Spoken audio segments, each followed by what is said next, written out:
Eu tive acesso à timeline completa desse episódio final e como são várias pessoas trabalhando em partes separadas de uma mesma cena, partes essas que no final vão se juntar para formar tudo que a gente vê na tela, são camadas e camadas de pura edição de vídeo. E se levarmos em consideração ainda que esse episódio final tem quase 2 horas, aí é que a coisa fica insana mesmo. A edição de vídeo de Stranger Things é impecável e é isso que prende a gente até o fim e o que faz essa série ser tão memorável. Mas o processo para chegar nesse resultado pode ser caótico e fazer qualquer editor de vídeo experiente ficar com medo de não clicar em nada para não piorar ainda mais essa bagunça. Se você já trabalha com edição de vídeo e é um editor de vídeo solo, sabe a bagunça que pode ficar a timeline.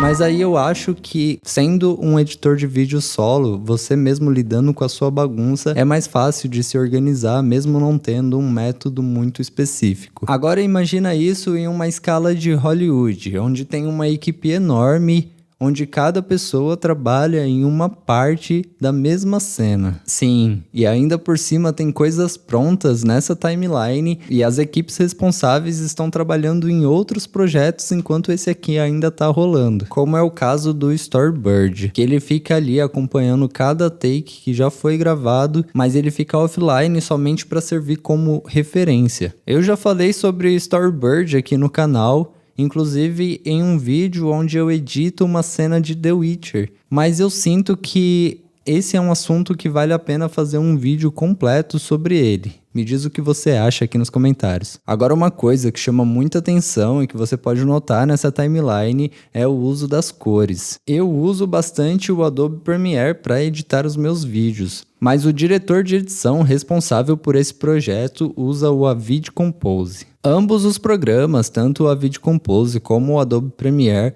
têm esse esquema de marcação, onde você pode trocar o clipe na timeline por um label, uma cor para identificar e para ajudar na organização. E aí a timeline ela começa a deixar de ser esse monstro gigante e começa até a ficar mais bonito de se observar. Lembre-se que várias pessoas ainda vão passar por essa timeline nesse projeto. Então esse esquema de cores deve ser algo combinado dentro da equipe. Dependendo do tamanho da equipe, o ideal é ter uma documentação padronizando o uso dessas cores. Quando só tem eu mexendo no projeto, eu posso usar a cor que eu quiser e usar um esquema diferente de cor para cada projeto, desde que seja algo coerente ali no projeto e eu mesmo consiga entender depois. Mas não é só para a organização que serve esse esquema de cores. Imagina que eu tenho aqui algumas camadas de efeitos de transição. Nesse caso, eu sei que eu coloquei esses efeitos com a cor vermelha e por algum motivo eu tenho que conferir a sequência toda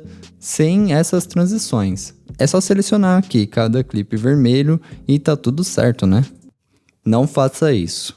Você pode clicar com o botão direito aqui no Premiere e selecionar todos os clipes vermelhos de uma vez. E agora eu posso desativar ou fazer o que eu quiser. E eu só posso fazer isso com frequência se eu manter essa organização de cores para todo o meu projeto. Então, mesmo que você edite sozinho, tem vários motivos e vários benefícios para você fazer essa organização por cor. Agora imagina que o editor de VFX de efeitos especiais está finalizando uma cena do Demogorgon. No caso dessa composição em específico, ele pode ser responsável pelo corte, pela composição em 3D, pela animação e toda a integração dos efeitos com o que já foi gravado de forma prática ou em estúdio. E assim que finalizado, ele precisa deixar a cena separada para a equipe de pós-produção finalizar e colorir a cena. E para isso ele usa uma outra técnica de organização que é chamado de subsequência. Ele pega todo esse material editado e coloca dentro de uma pasta, basicamente. No Premiere chamamos isso de nested. E quando a próxima equipe abrir essa subsequência, ela vai ter acesso a esse material isolado de forma separada do resto, sem correr o risco de bagunçar a timeline adicionando mais camadas e mais efeitos. Daí ele coloca uma cor específica para a equipe de pós-produção saber que esse clipe já está pronto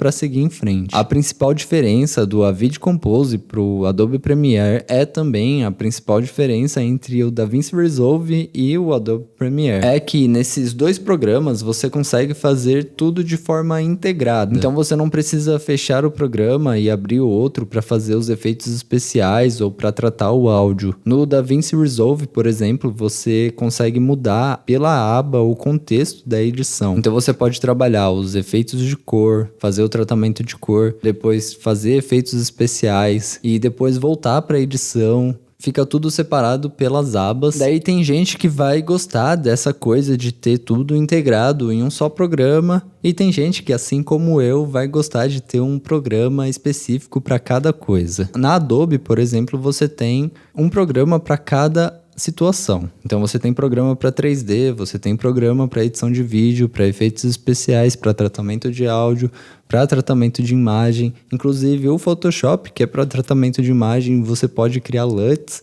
e criar efeitos dentro do Photoshop que você pode linkar com o Adobe Premiere ou com After Effects, e o nome disso é Dynamic Link. Cada pessoa vai ter o seu programa que domina e no fim isso não importa, o que importa é o resultado. E se você tiver um resultado como esse, dessa timeline de Stranger Things, não importa o editor que você está usando. E existe sim uma grande discussão sobre qual software é melhor. Tem gente que vai falar que o Avid Composer é ultrapassado e que a indústria só não muda de software porque o hábito de editar por lá já está enraizado na cabeça das pessoas. O Avid Composer é sim um software amplamente usado em filmes e séries, em produções grandes. E ele foi ao longo dos anos desenvolvido e passando por cada equipe, por cada produtora e melhorado para esse fim, para esse objetivo. Então ele é sim massivamente usado na indústria. Não é um aplicativo muito popular para edição de vídeo, para rede social, para o YouTube, por exemplo.